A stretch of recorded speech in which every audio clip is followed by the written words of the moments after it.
Siavash Ghazi, bonsoir. Vous êtes notre correspondant à Téhéran. De nouvelles explosions ont été entendues ce soir dans la capitale iranienne. Absolument, les frappes les plus puissantes depuis le début de la guerre, lancées samedi dernier, donc qui ont frappé les quartiers du sud-ouest de la capitale, à une quarantaine de kilomètres de là où je me trouve.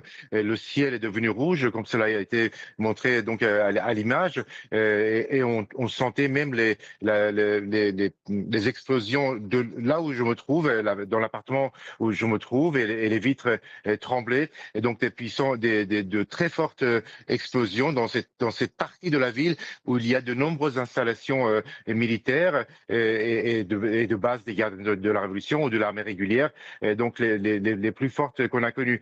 Selon les autorités, 3 réservoirs de pétrole ont été donc touchés, visés, donc dans le sud de Téhéran, mais aussi dans la partie nord de la capitale, ainsi que dans la ville de Karaj, et donc qui ont pris feu. Et donc, ce qui explique peut-être c'est que le ciel soit devenu rouge d'un seul coup. Et puis ce matin, à 2 heures du matin, l'aéroport national de Merabat qui a été touché. En fait, les avions dont parle l'armée israélienne, ce sont des avions de ligne utilisés par la force des gardiens de la Révolution pour envoyer des armes en Syrie. Alors, parce que la force rosse des gardiens de la Révolution ne dispose pas de chasseurs, et donc ce sont ces avions de ligne qui ont été donc touchés dans la nuit à l'aéroport de Téhéran. Il y a eu aussi d'autres explosions contre, par exemple, des quartiers résidentiels avec beaucoup de victimes civiles, des blessés ou des morts dans différents quartiers de la capitale, mais aussi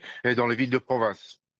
En ce qui concerne le régime iranien, Siavash, il continue de se réorganiser. On apprend ce soir qu'une réunion est prévue dans les prochaines 24 heures pour désigner le prochain guide suprême.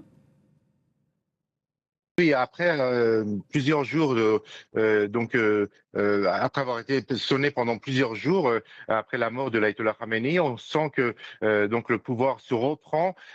Aujourd'hui, un des membres de l'Assemblée des experts a annoncé qu'il y aura une réunion d'ici 24 heures pour choisir le nouveau guide suprême iranien.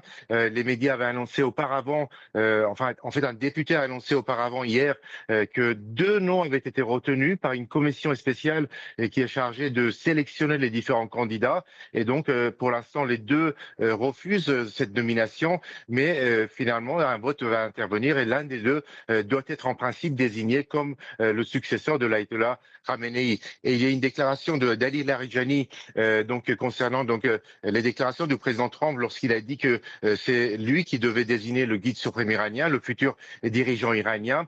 Ali Larijani a affirmé que le président américain était un attardé lorsqu'il dit que c'est lui qui doit choisir le chef, le chef religieux, le chef ou le guide suprême iranien. Et donc, l'Iran montre ses muscles avec de telles déclarations et n'est pas prêt à céder face aux Américains.